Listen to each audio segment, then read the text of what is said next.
You are listening to the Enormocast. When it comes to cams, nobody stays ahead of the curve like Black Diamond. And until their climber engineers get antsy again, they've settled on quite the quiver of active protection. On top of the heap are the ultralight Camelots, the lightest, baddest cams in the land. Then, the venerable C4s have been updated time and again to achieve near perfection in smooth handling and bomber security. And rumor has it that if you hold a red C4 up to the light of an Indian Creek blood moon and whisper, "Camelot, Camelot, Camelot," a sentient coyote will trot up and teach you how to ring lock at last.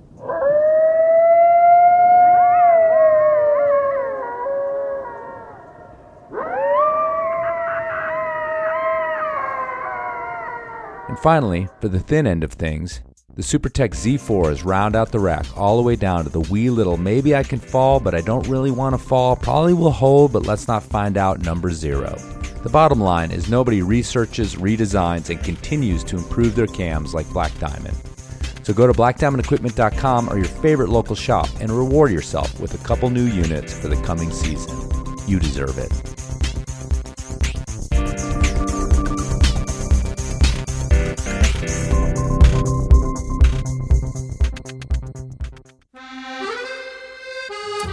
In the south of France, there is legendary Grimpon, Le Verdon, Le Calanque, Seyouz.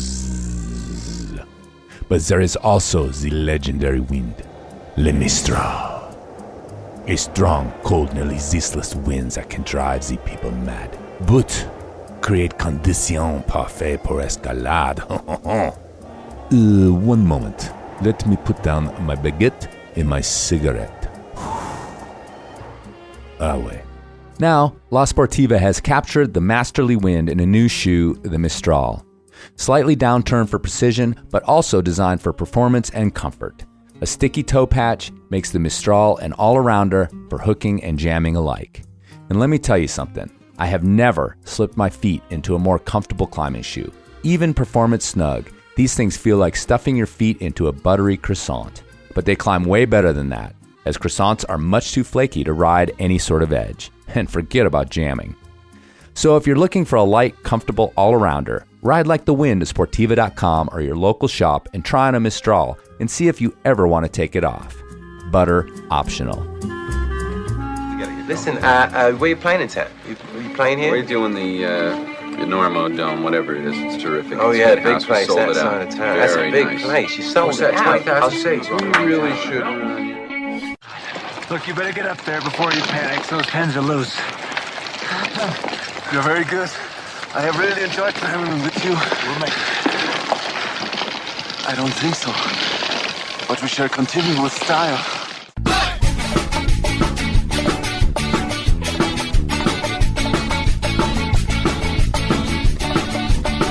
Good weather, bad weather.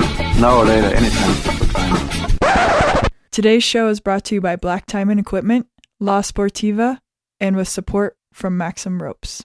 Maxim has been keeping the Enormocast off the deck since 2012.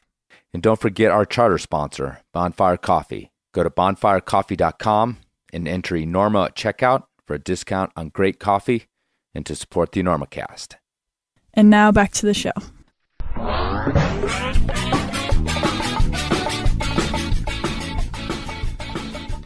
Hello and welcome to the Enormocast. This is your host, Chris Kalous. It is March 15th, 2024, about 10:15 here in Colorado. And this is an Enormocast Tweener, a show that goes between the full episodes here on the Enormocast. On other podcasts, this would be bonus material. But you don't have to pay for shit over here at the Enormocast thanks to our sponsors, Black Diamond, Sportiva, Bonfire Coffee, Maxim Ropes, sometimes Peter W. Gilroy, sometimes Belay Specs. Anyway, that makes this podcast free for you guys. So support those sponsors. You'll keep getting free bonus content like this Tweener with our friend and former guest, Harvey Wright. Do you guys remember Harvey Wright? Harvey Wright gave an awesome interview back in 2021 talking about some hard stuff.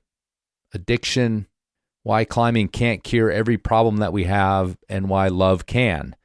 So I've stayed in touch with Harvey since that interview. We've been kind of long-distance friends, but most of our chatting that goes on texts and in emails and stuff is about music. And Harvey has created a new album, Patio Pacifica, that he has out on Spotify. It's been out for a few months. But he wrote and recorded at least the demos while in a treatment facility for his addiction. And he's out the other side of that particular stint in rehab and promoting this album. He's playing with his old band, Ponytails. Even though he wrote this one on his own, that band is backing him up now again and doing a couple live gigs. So I thought I'd reconnect with Harvey. And though this is a climbing podcast, we mostly talk about music on this particular one, which is another reason to make it a tweener. And I kind of mix it up with some clips in there as well as some live performance by Harvey. So I thought I'd tuck it in here, and then in a few days we'll get another regular episode up, kind of the full-length Enormocast treatment. And if you remember Harvey from his last interview, I know you're probably pretty excited about it because he gave good interview last time. Intense, deep, thoughtful. One quick little thing, if your morning is going great and you don't feel like hearing about addiction and or suicide attempts, kind of those heavy things, if those are the kind of things that bother you, or maybe it's just not the right moment right now as you're happily driving to the crag or whatever, then maybe check this one out later. I just wanted to give that heads up before you get too deep into this one. I'm not going to do an outro on this one, so let me do a couple things before we get into it. First of all, there's some music in this one. A couple of the tracks Harvey recorded just in his room, guitar and vocals, just a little bit before we actually connected to do the interview. So those are kind of live, raw, good sounding stuff. Also, I poke in a couple different clips from his album, Patio Pacifica, which can be found on Spotify, Apple Music, YouTube, all over the place. I'll put some links in the show notes. You can follow up and find out where Harvey's music is, as well as some earlier albums that he's on from his band Ponytails. All out there, all ready to be listened to. Harvey would love if you checked them out. And lastly, if you guys catch this in time and you're up there in Vancouver or even in Squamish and want to head down to the big city for a wild night out, actually, I don't think this will be a crazy wild night. It'll be an amazing night. But Ponytails and Harvey have a gig coming up on March 29th at a place in Vancouver called China Cloud Studios. I got an address here, 524 Main Street, but that's all I know about it. For more information, the easiest thing to do is follow Ponytails Band on Instagram, or if you want to follow Harvey Wright, he's at Harvey on Instagram. The information's there about the gig coming up on the 29th of March, 2024. If you're hearing this after that, go follow them anyway because they probably have more gigs if you're up there in Vancouver. Cool. All right, let's get to it. A little tweener with Harvey Wright.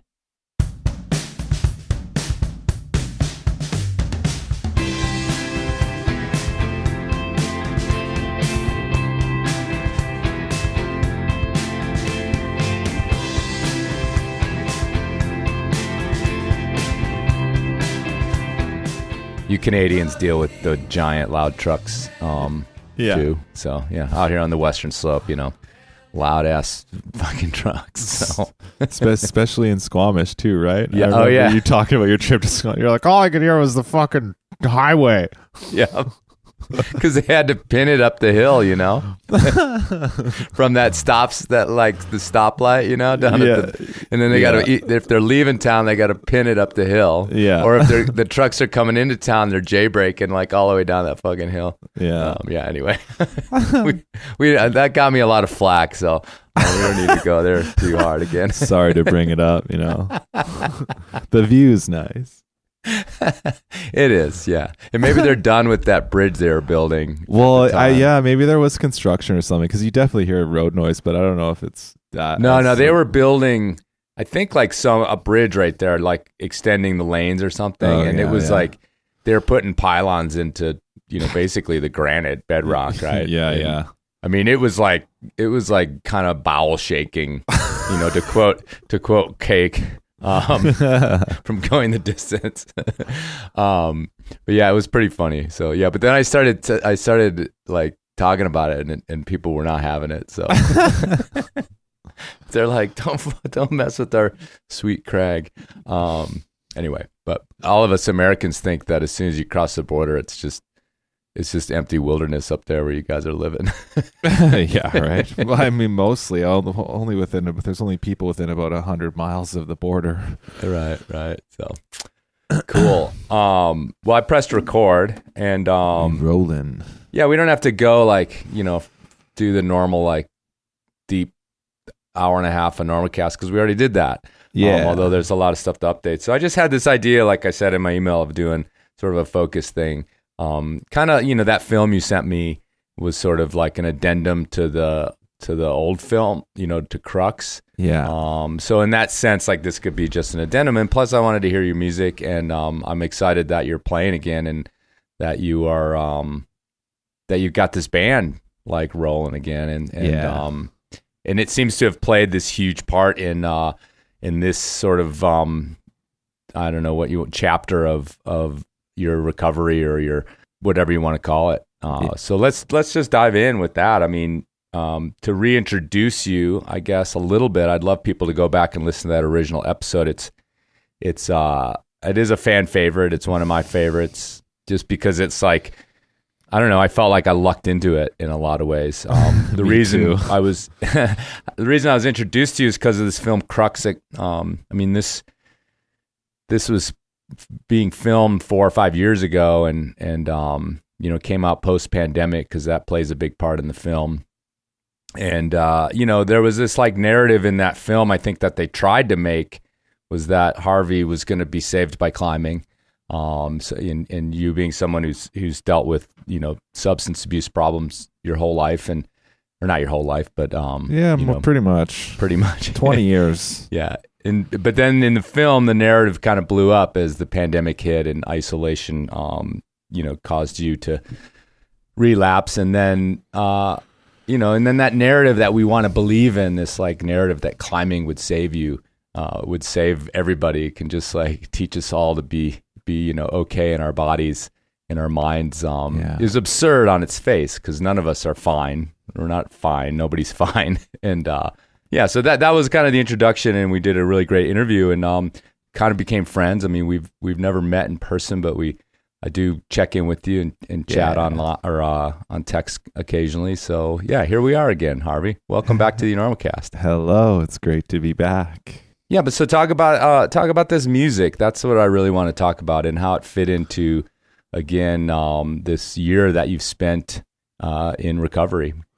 Yeah, I mean, my band Ponytails, I'm the singer in it, and we were actually on the rise, pretty, having some decent success, right up until 2020. We played our last show on March 13th of 2020, just a few days before everything locked down, and that kind of shut everything down. And then the next 4 years to follow were pretty unstable for me, and other people in the band, there was some falling outs. A couple people had kids, and it sort of was just flat. And my life was really, like I said, unmanageable, unpredictable, unstable.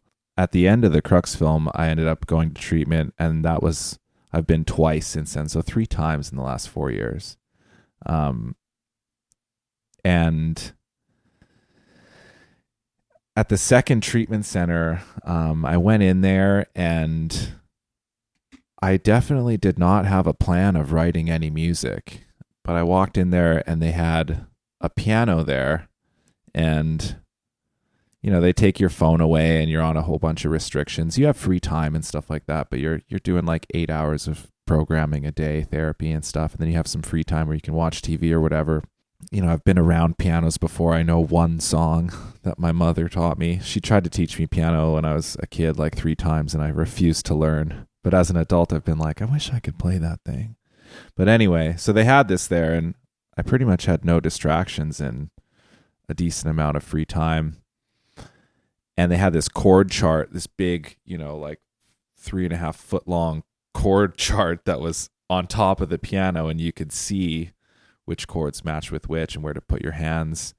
And I just started noodling on the thing and wrote a few songs, and I can get more into it later, but it kind of spiraled into an album that I didn't expect to make. And one of the questions you prompted me with earlier was how's music feeling like with sobriety and stuff like that. And it's interesting because the whole time Ponytails was going pre-pandemic, I was sober that whole time, and then I've done this album sober.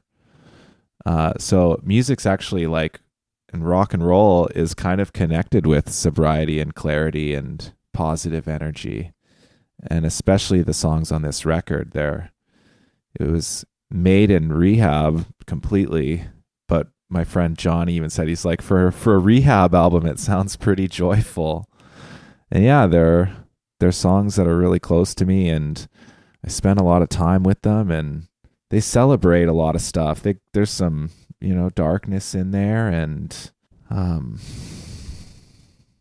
processing of certain things in my life, but overall it's a real happy album to listen to, and I love listening to it. I'm actually kind of obsessed with it. I listen to it all the time, and I'm not afraid to say that. I totally dig my music.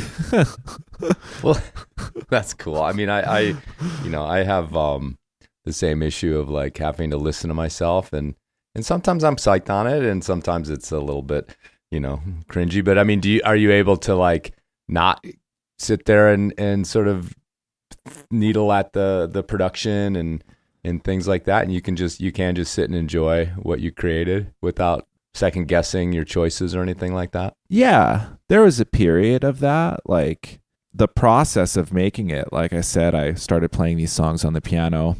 I was in the treatment center's called Pacifica. The album's called Patio Pacifica because of that. And that's kind of an inside joke that I had with the client. But so I was there for 3 months, and the process of it ended up kind of being like, I would write a song on the piano on like a Monday and just start with like the music part. And then I'd kind of have lyrics by like midweek, and then I would practice those. And I was allowed to have my phone on Friday nights, Saturday for about 10 hours, and Sunday for about 6 hours. And so I would get my phone and my laptop, and then I would demo them in GarageBand, just playing them on the piano and a guitar and vocals. And then they would take my computer away, and I wouldn't get it again for the next week. And I wouldn't be able to listen to what I had recorded and stuff. And it was kind of this rush on Sunday before I had to turn my laptop in to sort of get it demoed. And then I wouldn't be able to be fucking around with it and sitting around on Instagram. So on Monday again, I'd kind of start messing around on the piano again. And by the end of the week, when I got my phone, I'd have another song. So I was there for 12 weeks, and I ended up writing and recording 12 songs.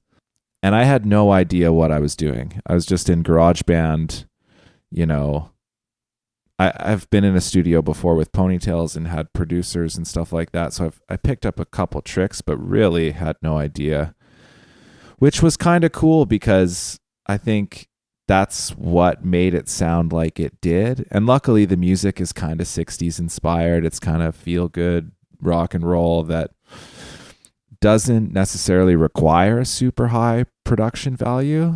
Like I said, everything, the guitars are just coming out of a Princeton reverb with no other effects other than what's in the amp, some reverb, some trem. The vocals have some delay and a bit of verb, and pretty much that's it. So I had these demos, and they sounded pretty good, but they for sure sounded like demos. And I was like, well, maybe we can get a grant, and when I'm finished treatment, I can record this properly in a studio.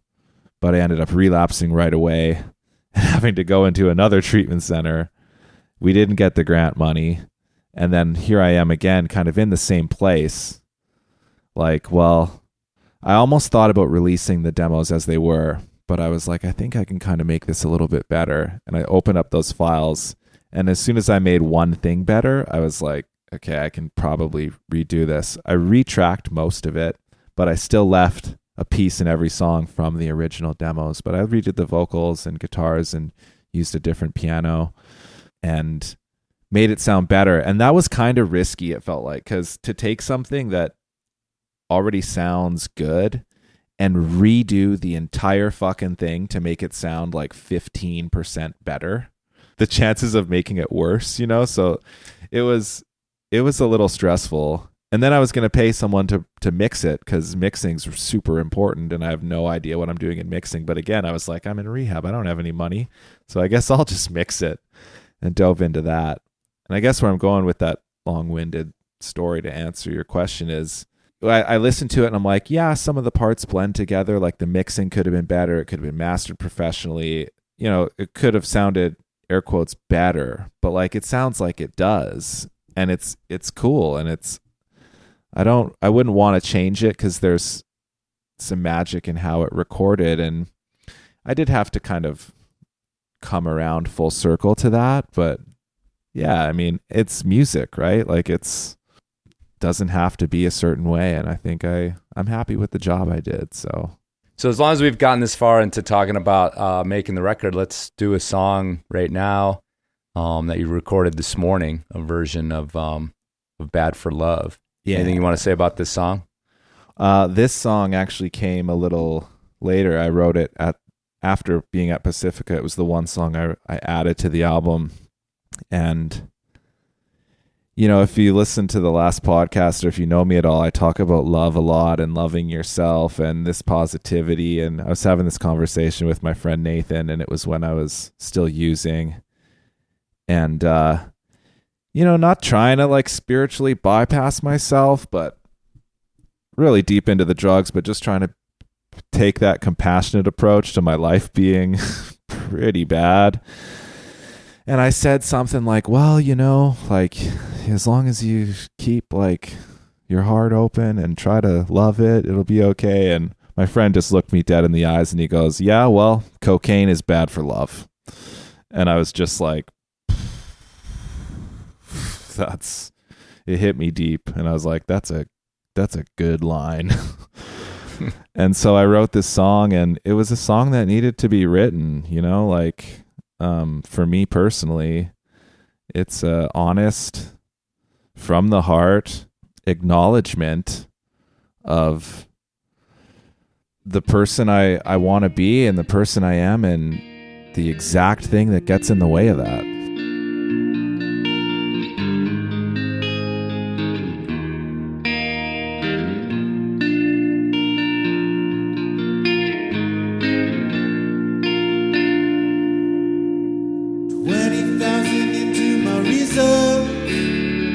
Chancing and chasing evenings, splitting all my favorite parts into pieces, sneaking away for the feeling. Cocaine is bad for love.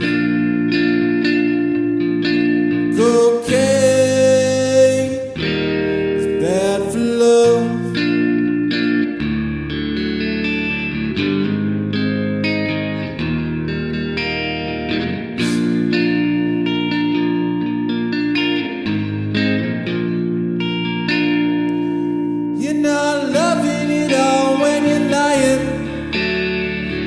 It won't heal if it's keeping you dying. You're waking up in the morning, need to close your eyes and saying you're sorry. Cocaine is bad for love. Yeah, cocaine is bad for love.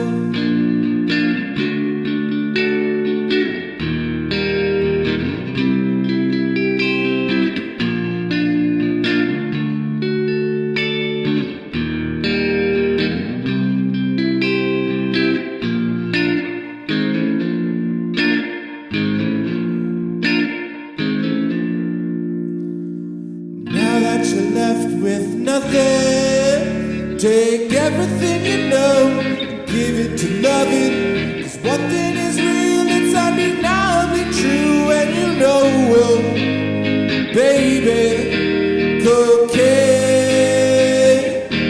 is bad for love. Oh, don't you know, cocaine is bad for love. Oh, cocaine. Just no good for love.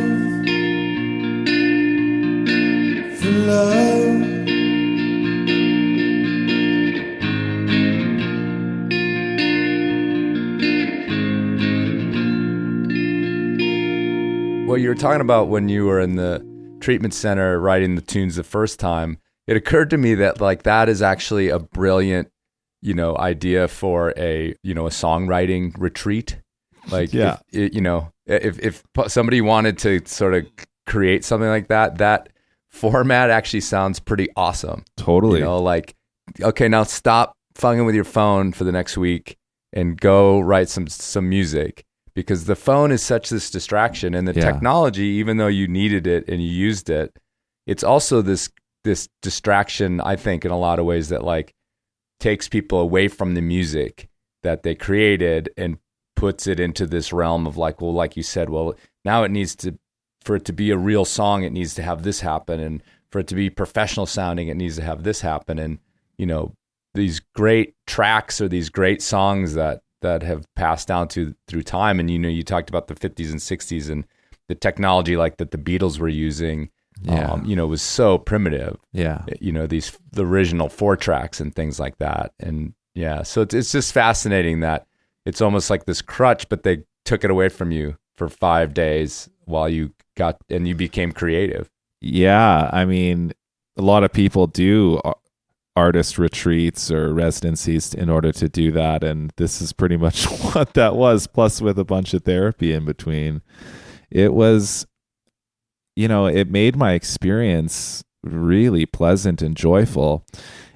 Going to rehab obviously sucks, but I typically tend to thrive there because I'm actually safe, and after a couple weeks of settling down, I feel really good. And it just allowed a lot of that creativity to come out of me. I don't know if in the future, if I'll ever have an output of creativity like that again. It's okay if I don't, but concentrated into 12 weeks like that.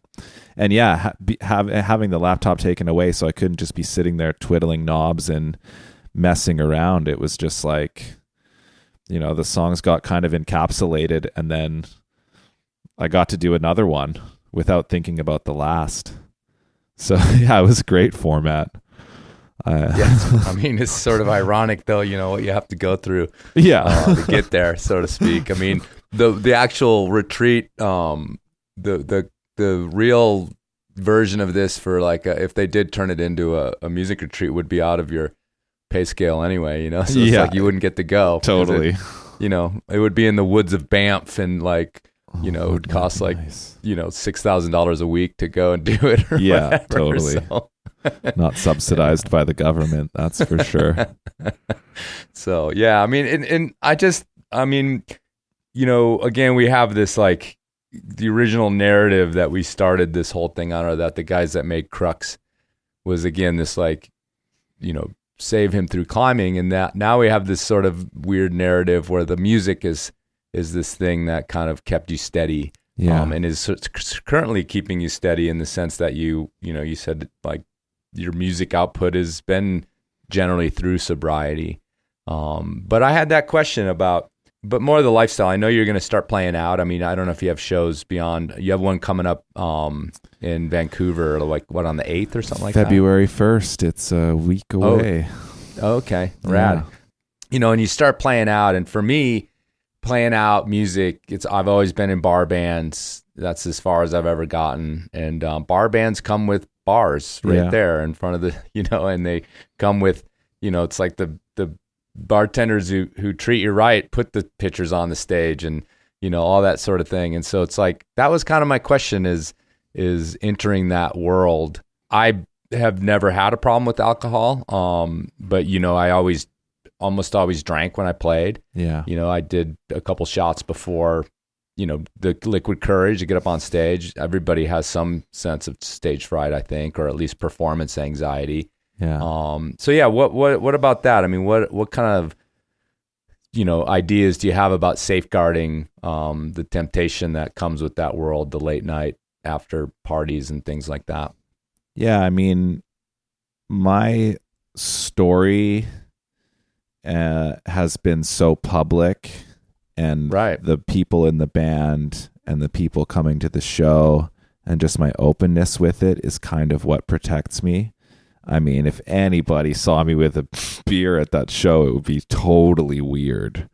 Right. Not just weird, but it would be very weird, and then it would be like, what the fuck? Like, so I've kind of made it possible to not.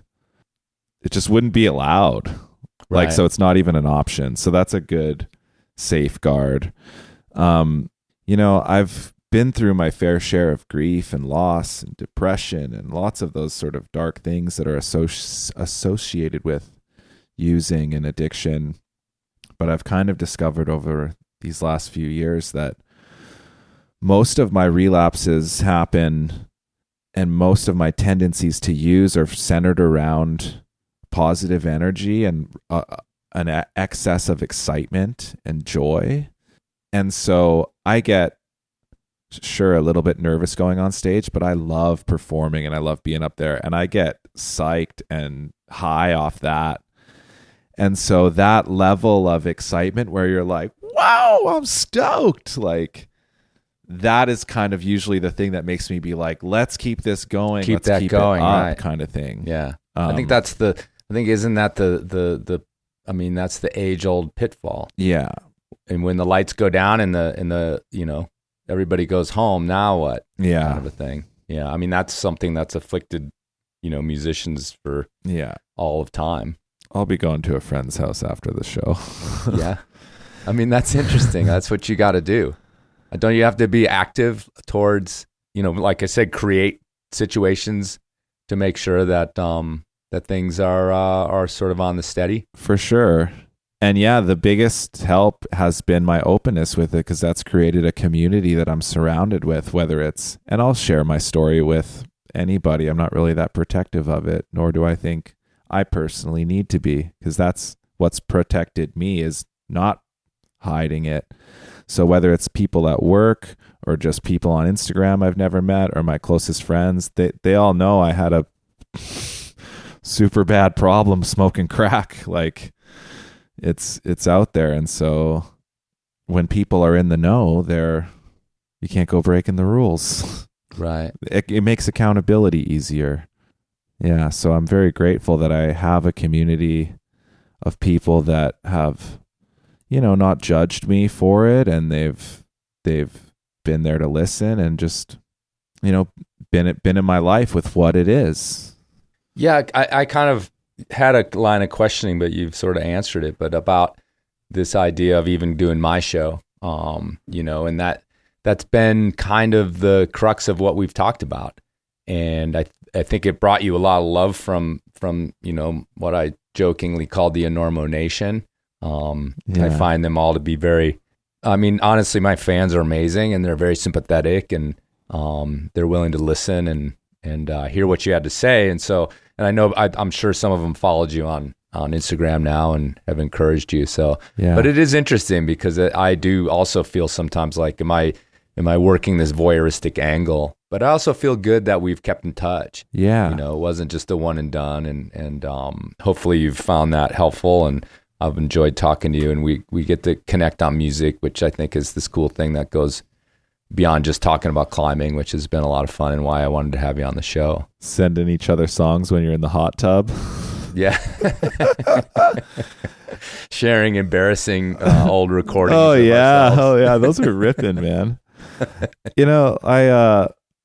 Crux was received really well. Like, I expected it would be, but I thought, sure, like on the internet or somewhere, there's got to be some kind of comment that's like negative. But I have not heard one, and they probably still exist. But it was amazing the reception that film got. And I think I was obviously making the film, I was pretty open and vulnerable about things. But I think since that film, and since things have progressed, being received that way, or having that sort of acceptance, has made me even more willing to share and more vulnerable, just because it didn't backfire on me. It actually did the opposite.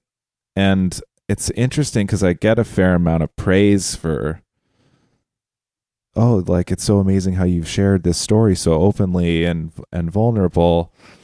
And I understand that, because it's hard for people, and it's probably hard for people because maybe they haven't been received in the way that I have by my friends and community. But it's an interesting thing to get praise for, because I don't know if I like to think of it as like I'm being vulnerable. I'm just being me, and I'm just saying what my life is and sharing a part of my humanity that shouldn't be vulnerable, because it's just your humanness, right? Like it's, and we all have problems, and if you're a human, you're allowed to have problems, and you're allowed to have a problem that might take 20 years to fix, or 5 trips to rehab, or ups and downs, or moments where you're like, oh, I totally got this nailed, and moments where you're like, whoa, I thought I had it nailed and I do not. We're allowed to have that. I don't wish it on anybody, but I hope that anybody experiencing something difficult understands that they're allowed to have that difficulty, and it doesn't mean that they're wrong, or they've failed. It's just a part of being human.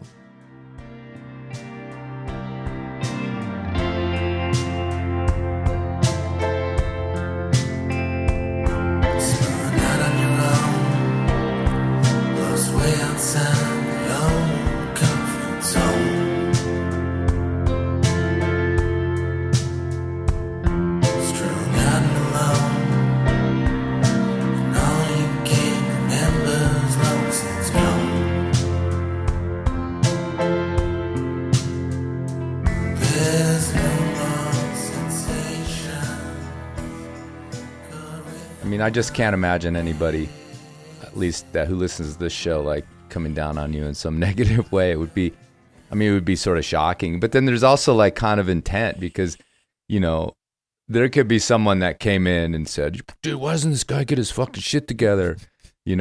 But then there could be someone who came to you and with open arms and said, dude, why don't you get your shit together? Exactly. So it's like, it's not like, sort of looking at your situation and kind of begging you, or like, whatever, cajoling or anything. Yeah. I'm sure you've got friends that do that. Like, Harvey, come on. Like, I love you, man, but come on. Yeah. And that's, it's not like an attack, but it could be if that was totally the intent, So it's just kind of a fascinating thing to think about. And, putting your story out there it's probably helpful. I can only imagine that people look at you and see somebody that, puts out this positive energy and finds that encouraging in their sort of darkest hours. And commiserating with somebody is a form of therapy, Yeah, the whole thing was like a very difficult pathway to like real love and real self-acceptance and tolerance.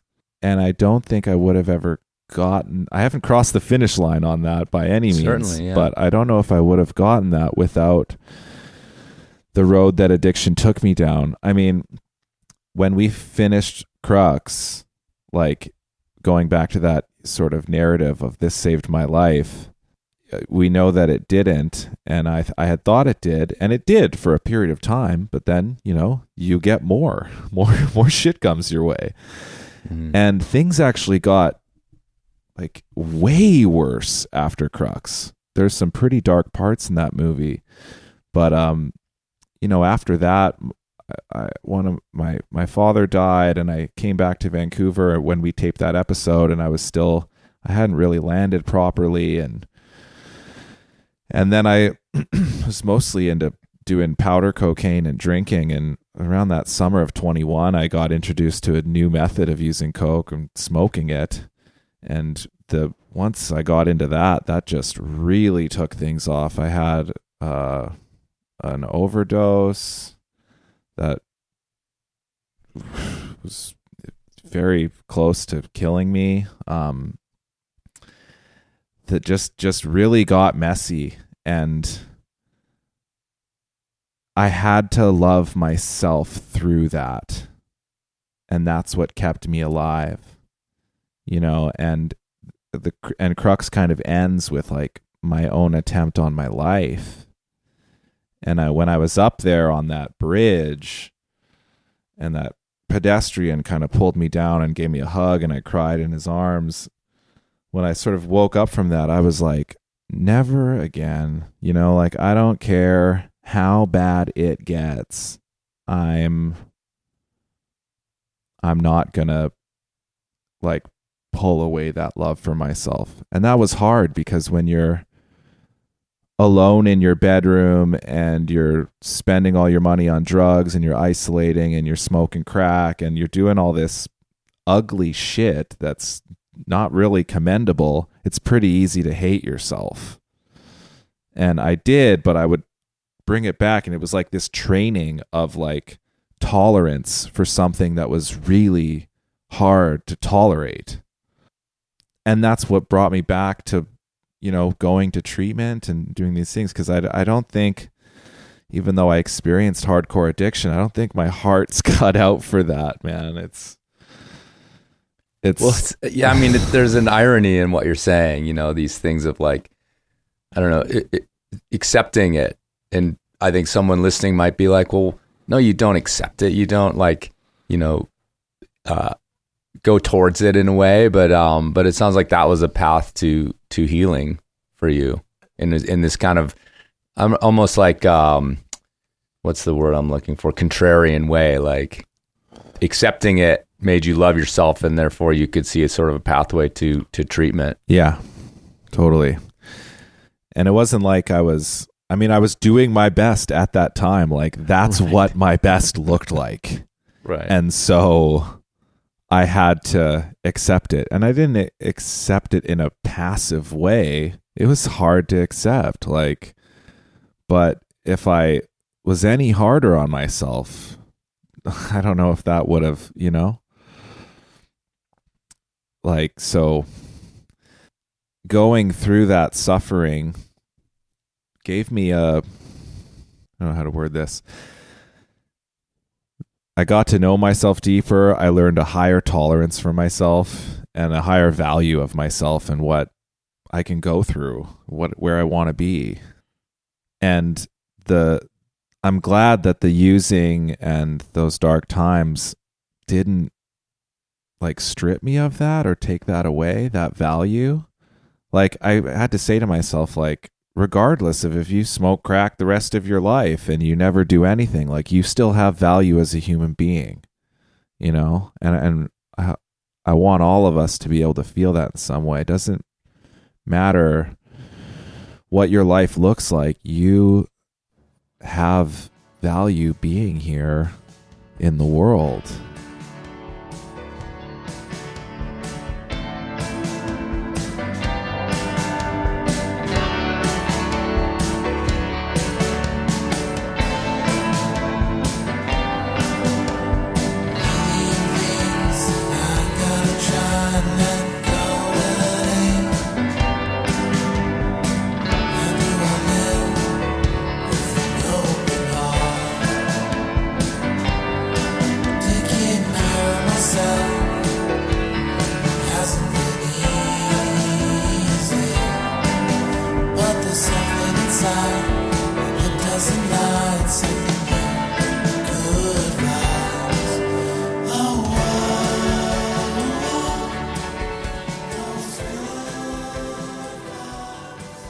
So let me ask you this. We're on, this is my running Enormocast joke. This is a climbing podcast. Yeah.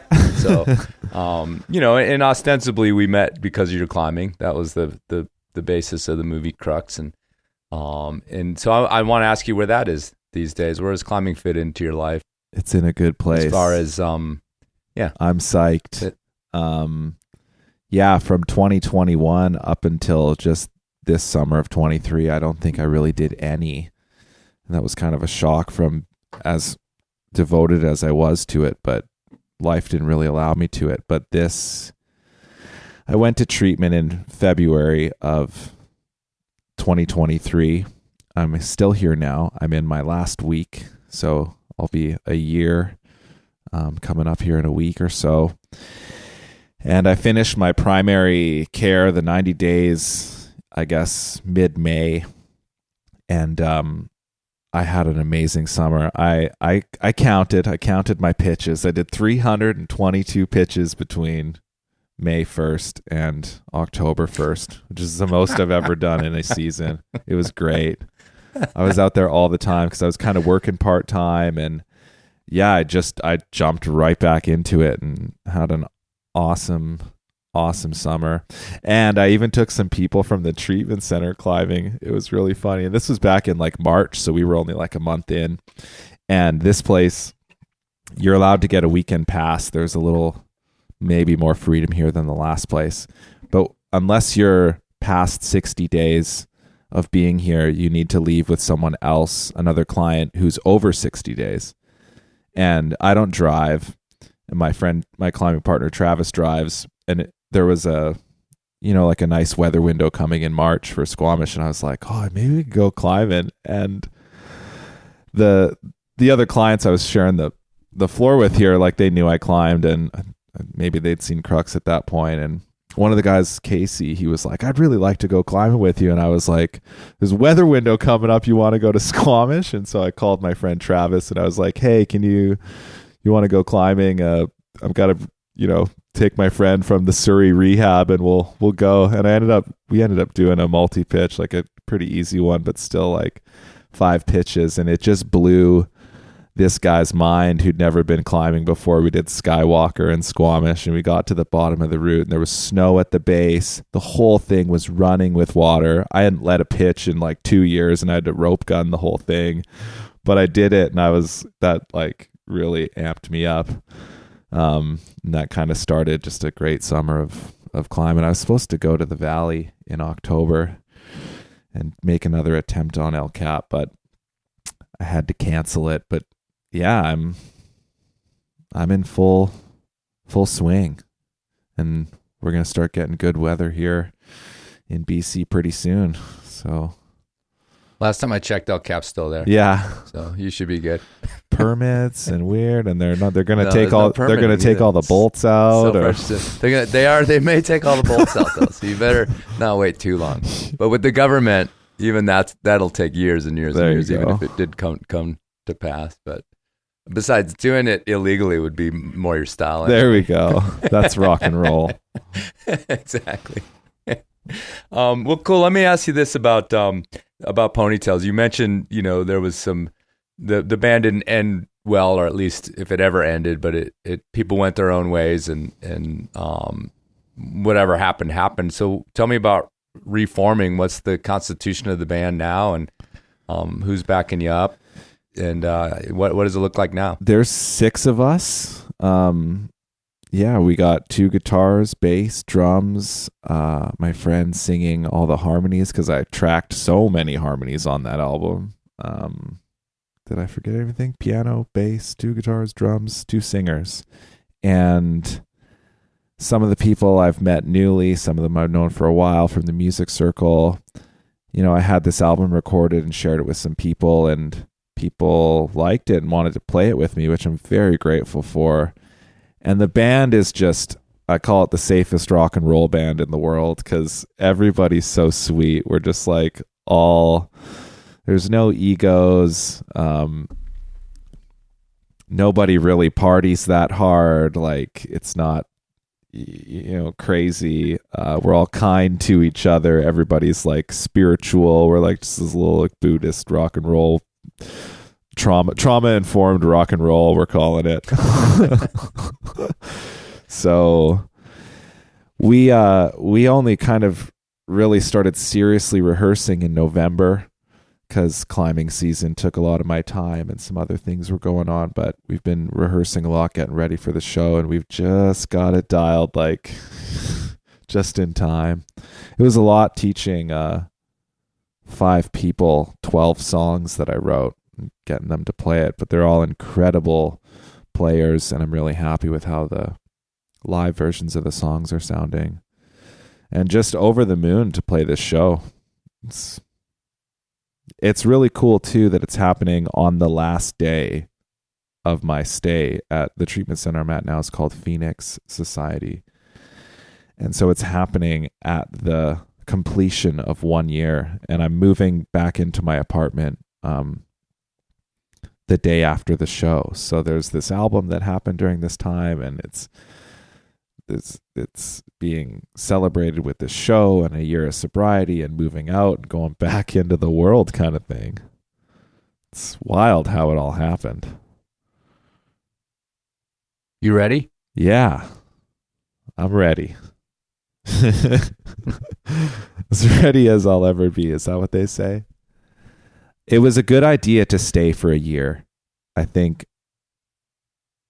the last treatment center I was at, I stayed for the 90 days. I was thriving when I was in there. You know, I'd made this album. I was working out twice a day. I felt great, and left thinking like, I got this. And then it just wasn't enough time to build enough structure in my life or community or habits, and to go from a highly structured environment to being alone in my apartment again was just a huge shock. And it wasn't that I was lonely, but it was that I was alone. And when I'm alone, I'm like, I can do whatever I want right now. Nobody is gonna know. Of course they do find out, but there's this like little hedonistic permission giving guy that's like, yeah, let's have a good time tonight. Put a record on and buy some drugs and just lock the doors. And that there wasn't enough time for the, you know, things to settle in. And I'm really glad I spent a whole year kind of slowly integrating back. So yeah, I'm ready. Next time you have those feelings, put on a 2-hour YouTube tutorial on GarageBand. Yeah.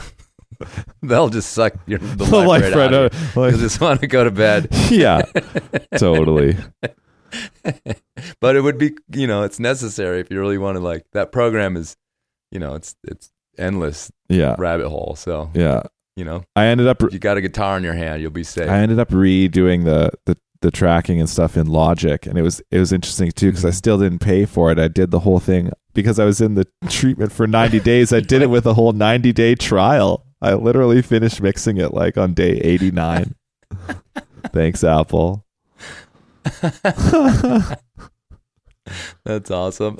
Now you got another deadline. 90-day theme. All my tracks are going to disappear. Yeah. They're going to claw them back if I don't finish this thing. Awesome. Well, let's go out on another tune. You want to intro the next one? Yeah, this one's called Barbie and Bam Bam. It's a song. I got the nickname Barbie at my last rehab. There was a timely. Yeah. I really like it. It rhymes with Harvey, you know. And there was a client. There was a co-ed facility, and her name was blank, but it sort of rhymes with Bam Bam. And Bam Bam is also an affectionate slang term for cocaine. And I guess when I first met her, she was like, hey, what's your name? And I was like, my name's Harvey. She's Australian. And she was like, Bobby? Thought I said my name was Barbie. And I was like, no, but you can call me Barbie. Anyway, it's kind of a song that parallels this adventurous, troublesome relationship with drugs. So you could think of Barbie as being me and Bam Bam as the cocaine. And it's a tale of two lovers out for adventure and finding some trouble.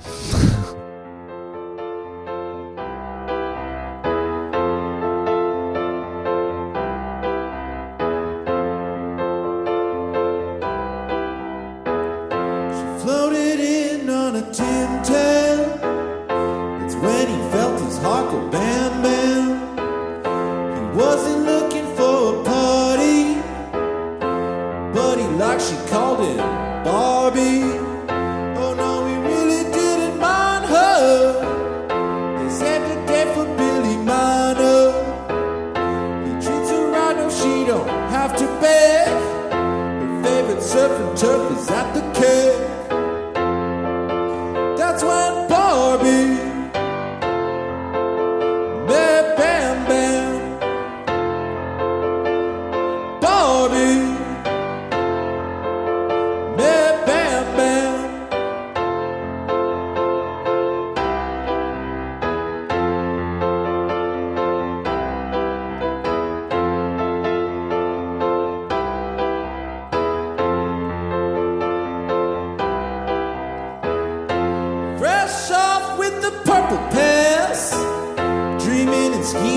the relapse. She finished pushing down her Brillo, and they were rushing for his pillows. Lucky some choices never last. Even the bad ones soon become the past. Secrets are safe between each other. They caught the feels for one another. That's when Barbie met Bam Bam. Barbie met Bam Bam. Whoa, whoa, Barbie. He loves his Bam Bam. We all know that Harvey likes his Peruvian Bam Bam. Oh yes he does. Woo!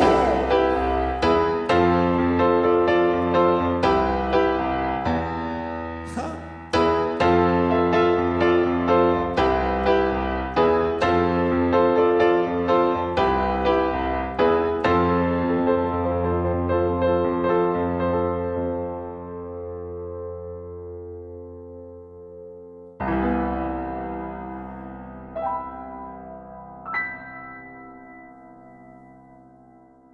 Thank you. It was a lot of fun.